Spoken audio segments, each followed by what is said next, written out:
Quel est le point d'origine des travaux que je vais vous présenter? C'est la rencontre aussi d'un contexte et d'une collaboration scientifique avec deux collègues de l'école de commerce de Grenoble, Virginie Monvoisin et Sandrine Ansart, sur un contexte qui est, on travaillait beaucoup sur la question des banques.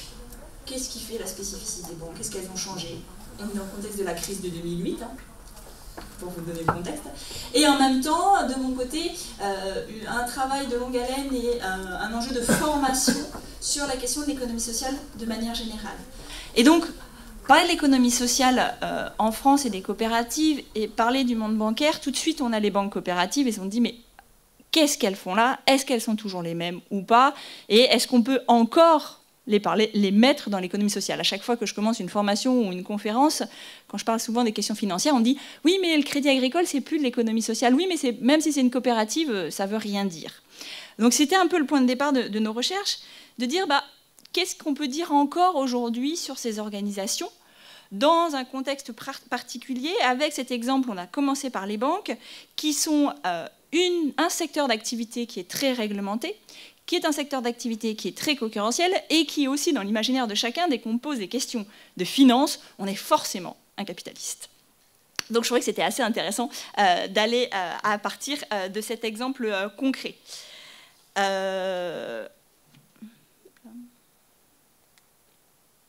Donc voilà un peu le contexte des éléments. Souvent, quand on parle d'économie sociale, on parle beaucoup de l'innovation, on parle beaucoup d'innovation sociale. Et puis de l'autre côté, quand on parle des coopératives, on parle de banalisation. Donc on se dit, finalement, les coopératives sont plus dans l'économie sociale ou c'est plus la même chose? Ou comment on parle encore d'innovation dans ces éléments-là? Comme Jacques l'a dit en introduction, le contexte a énormément changé. Les coopératives aujourd'hui, même si elles restent qu'elles sont, et c'est bien l'enjeu d'aujourd'hui, de réapprendre les principes et de comprendre comment les principes permettent de former une identité et d'être un moyen à la fois en interne de créer, de répondre à des besoins, mais aussi d'avoir un impact sur l'externe, on peut se demander aujourd'hui, c'est pas le même contexte, d'accord? On n'est plus à Rochdale, la classe ouvrière n'est plus la même, elle ne fait plus unité pour monter des projets collectifs, mais pourtant, comme vient de le montrer Peter, il y a plein de projets collectifs qui émergent pour répondre à des nouveaux besoins. Donc aujourd'hui, le contexte a changé, mais il y a toujours cet élément-là. Et ce qui se pose aussi comme question, c'est que ça fait plusieurs années, et je ne jette pas la pierre, que les coopératives ont beaucoup dit, et surtout en France, on est des entreprises comme les autres. Ça a été le slogan par excellence dans les années 80 en France des coopératives, en essayant après 100 ans d'existence, de dire on n'est pas subventionnés, on n'est pas des petits, on est des vraies entreprises. On est aussi fort que les autres. Et dans le cas des banques coopératives, c'est quand même très flagrant et c'est important. Et c'est logique aussi, c'est-à-dire qu'à un moment donné, la coopérative, vous le savez bien, c'est bien une société, c'est-à-dire qu'elle produit un bien et un service. La question, c'est de savoir que c'est une société de personnes et pas une société de capitaux. Et c'est ça qui fait aussi qu'on a bien une activité économique à part entière. Et c'est bien ce qui fait le modèle coopératif. Mais à un moment donné, quel type de produit, quel type de service on rend et comment, du fait des principes qui ont été présentés par rapport au principe de l'ACI, ça peut nous permettre de suivre mieux les besoins, de répondre à des enjeux sociétaux de manière générale. Donc, ce que je vais essayer de vous présenter aujourd'hui, c'est un peu de comprendre quelles sont les formes de banalisation. Quand on parle de banalisation, qu'est-ce qu'on veut dire? Quels sont un peu les canaux de cette diffusion de la banalisation? Et en même temps, comment on peut expliquer quels peuvent être les facteurs explicatifs et un petit peu essayer de vous proposer de réfléchir à une porte de sortie vers le haut par rapport à ce contexte-là de la banalisation.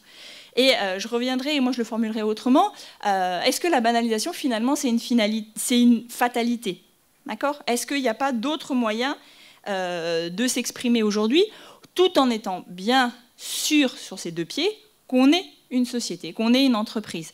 Mais arrêtez un petit peu de dire d'être une entreprise, ça veut dire qu'on fait tous pareil. L'entreprise, elle aussi, a changé. On n'est plus dans les entreprises familiales comme on avait au XVIIIe siècle. Donc tout le monde a changé. Pourquoi pas les coopératives aussi? Et comment, justement, dans cette évolution qu'on a eue, exprimer nos principes. Parce qu'aujourd'hui, plus grand monde sait que typiquement Leclerc, qui est une marque française, ou Yoplait étaient ou sont des coopératives. Donc c'est important aussi de bien comprendre qu'il y a une image, il y a une marque, mais derrière, il y a aussi une organisation, donc un groupement de personnes. Alors, d'abord, ce qui est intéressant d'observer, c'est que quand on parle des coopératives, c'est les seuls avec qui on associe le terme de banalisation. Pour les autres entreprises, on n'en parle pas. Donc c'est un peu une idée qu'il y aurait une perte de quelque chose. Donc c'est un jugement assez négatif, mine de rien, sur le processus évolutionniste de toute forme humaine, de parler de banalisation. C'est tout de suite vu comme quelque chose qui fait part d'une dénaturation, d'une perte d'identité, d'une normalisation, et donc la perte de quelque chose. Mais quand on fait la perte, c'est par rapport à quoi ? Et donc on a vraiment souvent, par rapport à cette sémantique de la banalisation, un questionnement, voire une attaque assez forte des coopératives en disant vous nous faites des discours, vous nous parlez de valeurs, vous allez voir, je ne vais pas en parler souvent des valeurs, mais vous nous parlez de valeurs, mais derrière, concrètement, il n'y a rien. Donc c'est quand même, à un moment donné, un jugement assez négatif par rapport à ça. Et même quand on parle de l'hybridation, qui pourrait être le moins pire de la banalisation, l'hybridation, quand on regarde en économie ou même dans d'autres sciences, l'hybridation, à un moment donné, elle ne permet pas d'aller plus loin. C'est-à-dire que même quand on fait sur l'hybridation génétique, à un moment donné, des fois, après, il n'y a plus possibilité de se reproduire. Donc c'est un vrai problème par rapport à ça. De parler de banalisation implique de fait un jugement négatif sur cette dynamique institutionnelle de l'organisation. Parce qu'il faut bien comprendre que la coopérative, moi, de mon point de vue, comme toute forme d'entreprise, est un système qui est composé de personnes, d'humains, de règles de fonctionnement qui évoluent en fonction de ce contexte. On n'est plus dans un monde où vous êtes complètement isolé et on ne parle pas aux voisins. Ce n'est pas vrai. Les coopératives sont complètement en interface avec le milieu dans lequel elles évoluent, le milieu économique. D'accord ? L'enjeu est de savoir que sur le marché, on est obligé de jouer les mêmes règles, d'accord ?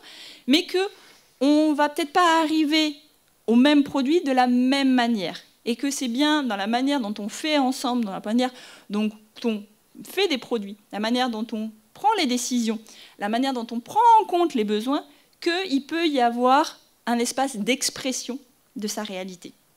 Et donc, ça, c'est important.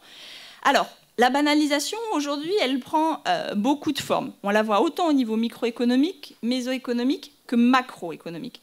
Au niveau microéconomique, la première chose, c'est qu'on a l'impression que les coopératives, à première abord, peuvent être organisées de la même manière.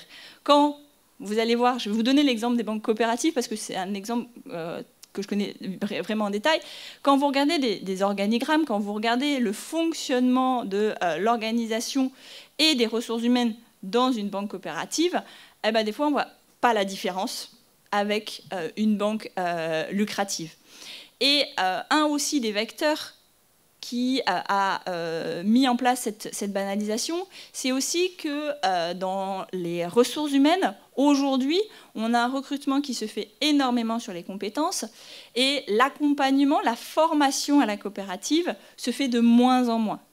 C'est-à-dire que de moins en moins de coopératives, quand ils recrutent leur personnel, leur proposent une formation, une réflexion à qu'est-ce que ça veut dire d'être une coopérative. Et on n'est pas coopérateur, ça tombe pas du ciel, et d'autant plus que souvent, le chemin qui est difficile, c'est de partir de valeurs, de principes, et arriver à les retraduire dans un environnement professionnel qui est complètement modulé, non pas par les valeurs d'où on vient, mais bien par un contexte général qui s'applique à tous.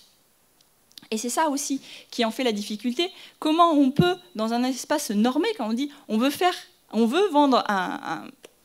du crédit, comment, quand je propose un nouveau produit de crédit, je peux aussi m'interroger en disant je suis coopérateur, donc qu'est-ce que ça veut dire quand, typiquement, je crée un nouveau produit de crédit, d'être une coopérative. Comment ça peut s'exprimer? À qui je m'adresse? Comment je fais mon taux? Comment je mets en place ma garantie? À qui je suis accessible? Ça, c'est des leviers de réflexion pour exprimer une différence. Or, aujourd'hui, on a l'impression que finalement, c'est la même chose.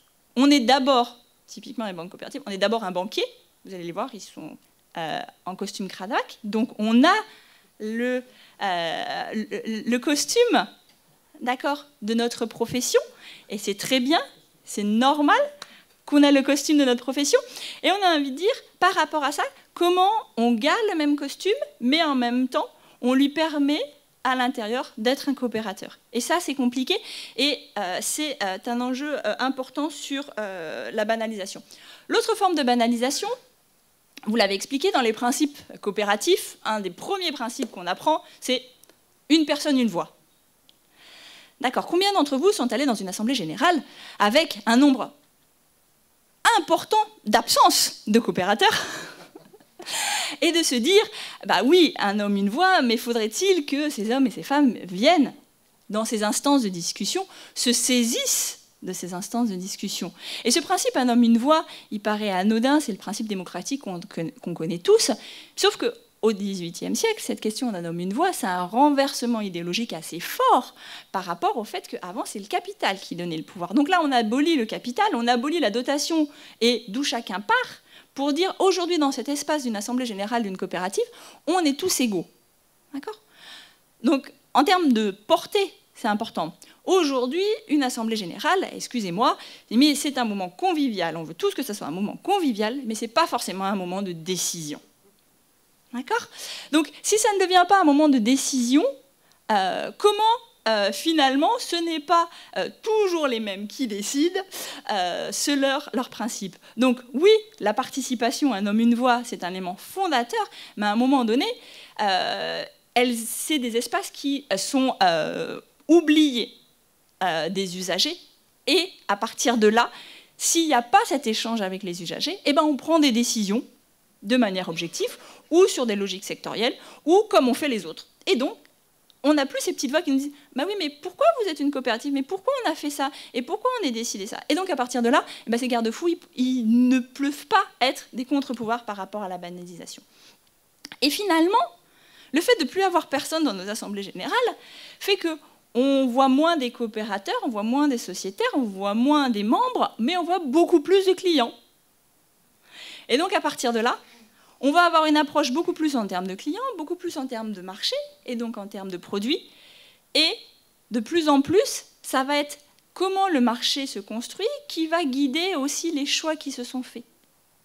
Et s'il n'y a pas un espèce de rencontre entre comment le marché construit les produits, construit l'organisation des uns et des autres, et ce que l'entreprise ou la coopérative veut, eh ben, on fait un peu tous pareil. Aujourd'hui, si vous n'avez une approche que par le marché, vous ne voyez aucune différence entre un supermarché capitaliste et une coopérative de consommation, entre une banque coopérative et une banque lambda. Tout le monde va vous proposer le même produit d'appel. D'accord ? Et donc ça, c'est assez problématique. Et puis enfin, ce qui est important aussi de comprendre, c'est qu'à partir de là, à un moment donné, même au niveau macroéconomique, on a constaté dans cette évolution de contexte un affaiblissement du discours des coopératives sur leurs valeurs politiques. C'est-à-dire que, comme je vous disais, à partir des années 80, le discours politique, c'était « on est des entreprises comme les autres ». Et ce qui est normal, elles sont passées après la première... Alors, en France, typiquement, après la Seconde Guerre mondiale, les coopératives ont beaucoup été instrumentalisées dans les politiques publiques. Donc, à un moment, on disait qu'elles étaient presque le main armé de l'État. Donc, elles ont voulu être reconnues comme étant des acteurs économiques à part entière. Ce sont des acteurs économiques à part entière. Mais à un moment donné, ça devenait presque un peu tabou de dire qu'on est aussi une coopérative. Et à partir de là, au niveau macroéconomique, le projet politique, même s'il existait, est souvent mis un petit peu de côté. Ce n'est pas forcément celui qui passionnait les foules pour rediscuter lors des assemblées générales, lors des conseils d'administration et lors des bureaux. Et à partir de là, c'est bien ces éléments-là qui font que les coopératifs peuvent sembler complètement banalisés. On a les mêmes acteurs, on a les mêmes professionnels, on a les mêmes produits et on a le même discours. Donc qu'est-ce qui en fait une différence si on regarde dans ces éléments-là? Et c'est un petit peu problématique. Alors, après, l'enjeu n'est pas de jeter la pierre, mais de bien comprendre qu'on est bien dans un processus global. D'accord? Et que ce positionnement qui peut sembler de banalisation des coopératives a été aussi le résultat d'évolutions beaucoup plus larges. D'accord? Comme je vous disais, les coopératives, il faut arrêter de les voir complètement isolées sur elles. Elles sont bien totalement en interaction avec leur environnement socio-économique. Leur environnement socio-économique, c'est à la fois les autres acteurs économiques qui produisent les mêmes biens et services, c'est à la fois l'acteur public au niveau national, mais aussi au niveau européen, qui va façonner les règles du jeu, et c'est aussi les usagers. Et par rapport à ces trois pôles, on a aussi des éléments qui ont plutôt été en faveur d'une banalisation. Typiquement, la réglementation. Je reviendrai en détail, mais sur les banques coopératives, la réglementation, le fait de dire qu'est-ce qu'on a le droit de faire, quelles sont les règles du jeu, et quel est le modèle derrière qui existe, a fait qu'aujourd'hui, dans la banque, on voit une banque est égale à un intermédiaire financier. Et il n'y a plus de place pour la diversité des modèles qui existent, comme les banques coopératives. Et ce qui est vrai pour justement les banques coopératives est aussi vrai dans beaucoup de secteurs d'activité, où on voit d'abord un opérateur neutre, une entreprise. Point. Une entreprise, c'est neutre, c'est partout pareil. Sauf qu'il faut faire attention, parce qu'on dit une entreprise, c'est neutre, c'est partout pareil. Sauf qu'en règle générale, on a quand même des méthodes de travail, d'évaluation, qui fait que l'entreprise qu'on a dans notre tête, c'est l'entreprise capitaliste. D'accord ? Quand on va aller chercher la question du capital, quand on va avoir cette question de l'innovation individuelle de la personne dans son garage, on a derrière nous un imaginaire de l'entreprise qui est plus référencé à l'entreprise capitaliste que à l'entreprise coopérative. On a parlé de Rochdale, mais moi je connais très bien l'exemple et c'est la première chose que je raconte à mes étudiants. Mais voilà, j'ai pas de représentation, je sais pas comment ils étaient, je sais pas comment c'était dans ma tête. J'ai pas de représentation par rapport à ça. Alors dès que je parle d'une entreprise, tout de suite j'ai des idées qui viennent en tête. Et ça, c'est important. Deuxièmement, le cadre juridique va aussi façonner et pouvoir nous dire qu'est-ce que les coopératives peuvent faire et qu'est-ce qu'elles ne peuvent pas faire. Et ça va aussi complètement être à l'origine de processus de banalisation. Parce que le cadre juridique va nier la spécificité des coopératives. Elle ne veut pas en entendre parler. Vous êtes tous pareils. Donc elle ne va pas prendre en compte ces éléments juridiques. De plus en plus aujourd'hui, on va avoir une tendance à... Les réglementations qui sont faites sur les secteurs d'activité sont les mêmes, peu importe l'opérateur qui le fait. Et ça, c'est compliqué.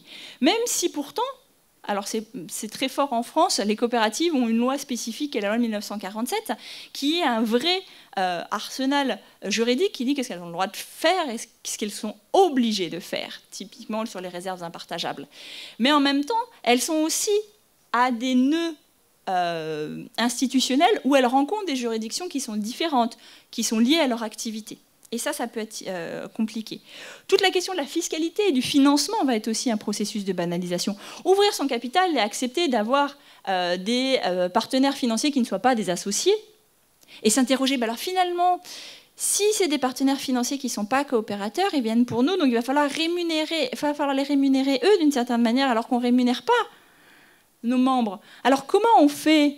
Comment on se pose la question là? Et rien que se poser la question là, elle va dire finalement je vais aller dans une logique de rémunération du capital. Donc je fais un pas de côté par rapport à ma logique de service et de société de personnes qui est mon essence même de la coopérative. Même si c'est évident que toute entreprise doit trouver des financements. Et moi je dirais même que le modèle coopératif a aussi des leviers d'action pour son propre financement qui sont très intéressants. Surtout les vieilles qui marchent beaucoup depuis très longtemps, vous savez, elles ont un très beau capital. Après, il y a la question aussi de ces enjeux de la banalisation, tout ce qui va être les mutations qui sont liées aux filières, qui sont liées à la stratégie. Parce qu'on va voir, quand vous parlez de stratégie, on va vous parler d'entreprise et on va très peu dire comment finalement la coopérative peut réintégrer dans sa stratégie des éléments spécifiques. Tous les travaux de Daniel Côté dont nous a parlé Jacques sur la question de la loyauté, c'est bien ça, c'est à un moment donné de bien comprendre qu'à partir de qui on est, des principes qu'on est, on peut en faire des éléments stratégiques et ne pas forcément toujours intégrer les éléments stratégiques des autres, mais aussi s'interroger sur son propre fonctionnement. Et comme je vous disais, bien sûr, il y a les forces du marché qui vont nous autoriser à ce qu'on peut faire et ce qu'on ne peut pas faire. Et si demain, c'est plus marketable de vendre certains produits, on ne peut pas dire « Ah non, moi je suis une coopérative, j'y vais pas ». Bon, peut-être sur la vente d'armes, vous pouvez le dire, mais sinon, il y a des choses que voilà, vous ne pouvez pas faire. Si aujourd'hui, dans le monde, le marché européen de l'assurance, il faut faire des assurances collectives, vous ne pouvez pas dire « non, bah, nous, on n'y va pas ». Donc, à un moment donné, il y a des questions à se poser. Par contre, ça ne veut pas dire qu'il faut faire comme le voisin. Il ne faut pas dire que ce n'est pas des espaces de rediscussion. Et puis, bien sûr, il y a les contextes des politiques publiques qui vont aussi avoir un impact complètement sur cet élément de banalisation. Quand face à vous, vous avez un acteur public qui ne vous reconnaît pas en tant qu'acteur économique coopératif, mais ne vous connaît que, soit pas du tout, soit uniquement dans une approche sectorielle, ça pose problème. Alors, pour aller un petit peu plus rapidement, si on prend l'exemple des banques coopératives, cette banalisation est à la fois un phénomène qui est coercitif, c'est-à-dire c'est un phénomène qui contraint complètement les acteurs coopératifs dans un secteur d'activité, et en même temps, c'est aussi un phénomène qui va vers une normalisation des pratiques. Quel est l'élément coercitif sur les banques coopératives par rapport à ça? Donc, c'est cet exemple un petit peu plus abouti. Tout l'arsenal des réglementations du domaine bancaire, que ce soit la loi bancaire en France de 1984, que ce soit la construction du marché bancaire unique ou les lois européennes, pose le cas de dire une banque est un intermédiaire financier, c'est-à-dire qu'elle gère du risque entre du court terme et du long terme. Point. La discussion s'arrête là. D'accord? Donc, il n'y a pas de reconnaissance de, déjà, quel est le rôle d'un banquier. Si vous regardez l'histoire de la banque, au XVIIIe siècle, un banquier, ce n'était pas gérer uniquement des risques, c'était bien accompagner la production. Vous allez lire Schumpeter, le rôle des banquiers, c'est bien ça, c'est eux qui insufflent la dynamique économique. Donc, ils n'ont pas qu'un rôle entre guillemets, de protéger leurs acquis, ils ont bien un rôle moteur dans la dynamique économique. C'est ça aussi un banquier. Ce n'est pas que d'aller chercher de l'argent par l'argent, c'est à un moment donné un maillon de la dynamique économique. Et donc ce rôle, il est perdu si on ne le voit que comme un intermédiaire financier, un intermédiaire qui vend et qui achète. Il n'a plus de rôle social par rapport à ça. Or, la réglementation aujourd'hui ne lui reconnaît pas ce rôle social. Et donc ça pose problème pour pouvoir exprimer sa différence si on n'est pas vu comme ayant une différence. Et donc, c'est aussi... parce qu'il ne faut pas se leurrer, et c'est pour ça aussi que ça me fait très plaisir de discuter avec vous. Ces représentations ne sortent pas toutes seules. C'est bien aussi à un moment donné parce qu'elles s'appuient sur des théories, et qu'aujourd'hui, les théories qu'on a sont plutôt des théories plutôt mainstream, qui sont plutôt orthodoxes, qui vont avoir dans une certaine vision du monde, et qui vont avoir peu de place pour la diversité. Il n'y a qu'un modèle qui est possible avec une approche très normative. Et donc ça se traduit aussi dans comment on construit aujourd'hui la réglementation, comment on construit les pratiques. Par rapport à ça, comme je vous disais, ça c'était l'élément coercitif. Là, c'est l'élément plus normatif, de se dire, comme je vous le disais, c'est aussi la nature du métier qui change. On l'a vu, justement, comme je vous disais, sur la profession de banquier. C'est bien une profession qui a évolué entre le 19e siècle et aujourd'hui. Et c'est pour tout le monde la même chose.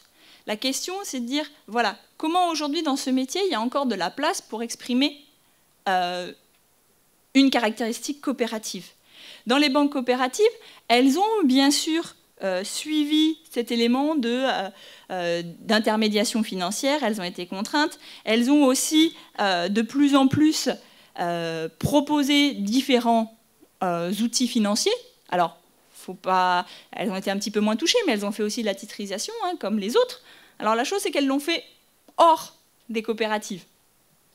Donc ça a permis de quand même garder une certaine stabilité du modèle. Mais elles l'ont fait quand même. Donc on voit bien que sur la métier, il y a aussi tout un enjeu de savoir c'est quoi notre métier et comment dans ce métier-là, on peut travailler, on peut exprimer un élément coopératif. Et les banques coopératives, elles, mine de rien, où on retrouve cet espace de coopération, c'est beaucoup plus sur la proximité, c'est beaucoup plus sur la relation de confiance qui peut être fait avec les membres, avec les usagers, avec les clients, avec une idée de dire que voilà, un banquier coopérateur, c'est quand même encore un banquier qui peut être dans les campagnes. Si vous prenez le Crédit Agricole, ça reste une des banques qui a le plus de guichets au fin fond de toutes les campagnes, donc qui peut rester votre intermédiaire de proximité.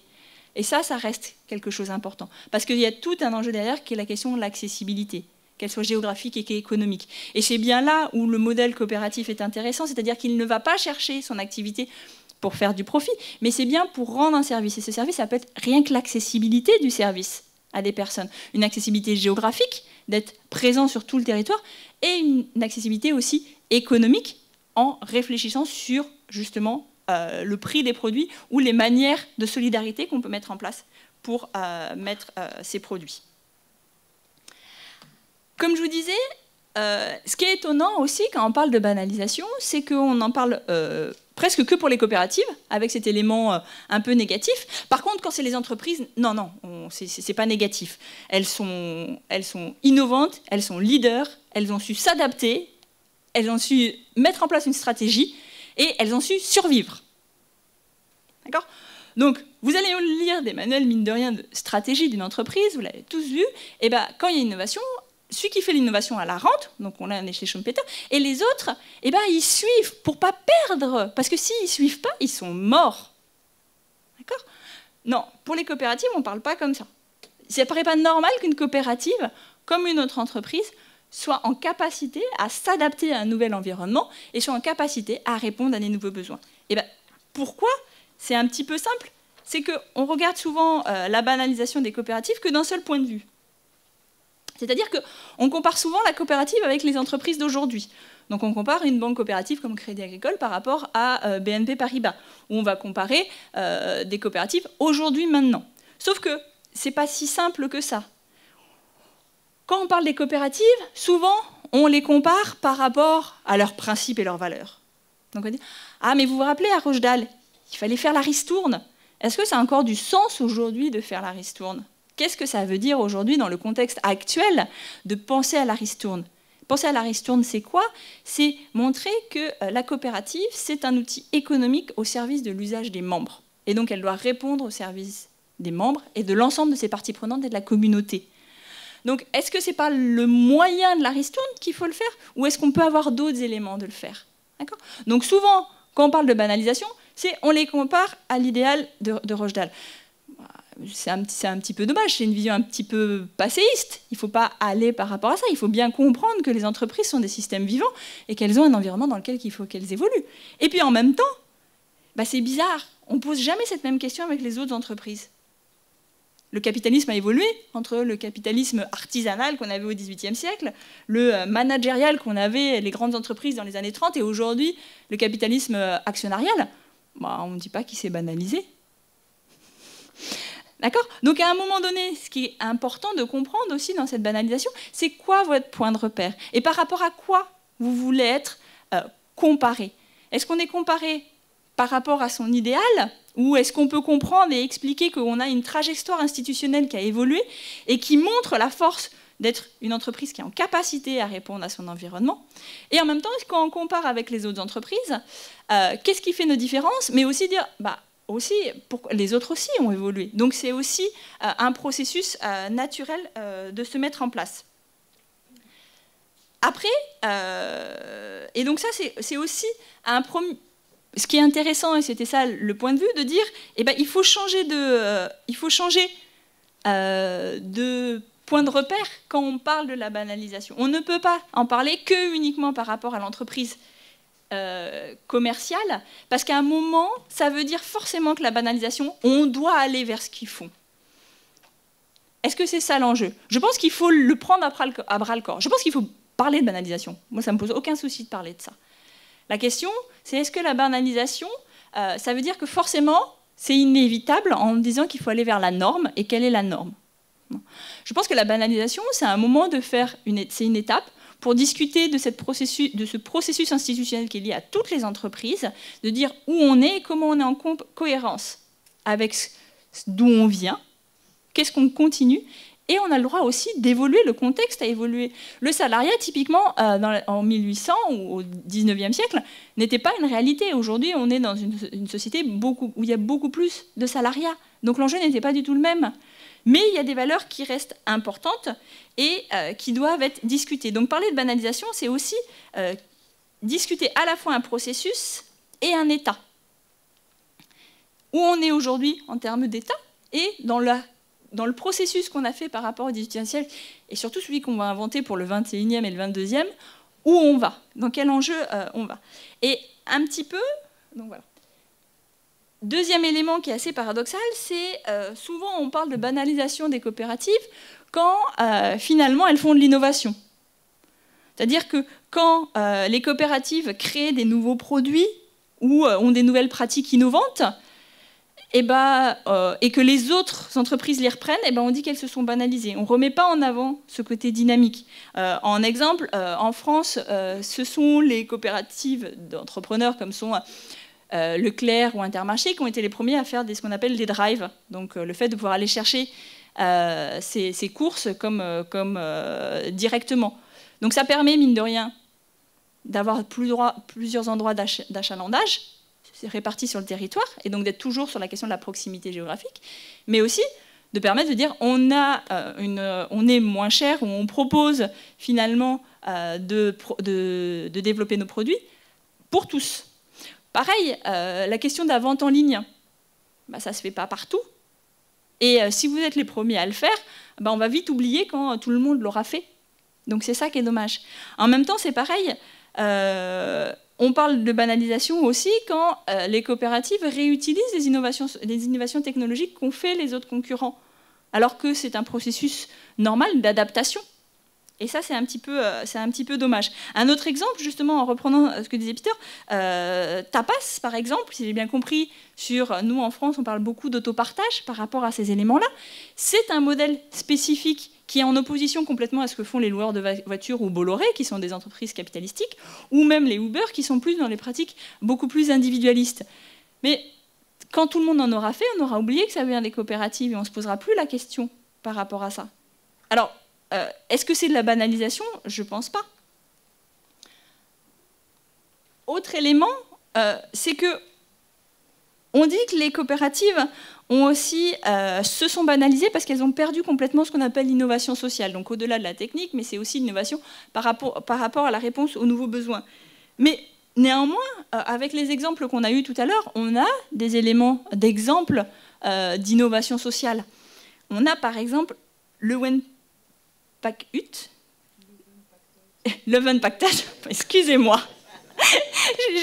j'osais pas le dire. Mais on voit bien que là, on est sur l'innovation sociale, à la fois sur la question d'une autre manière de consommer et de comprendre comment la consommation et nos pratiques d'usage de la consommation vont avoir un impact au-delà du fait d'acheter. La question de l'emballage, c'est un levier dans une chaîne complète. Et là, on est complètement dans l'innovation sociale.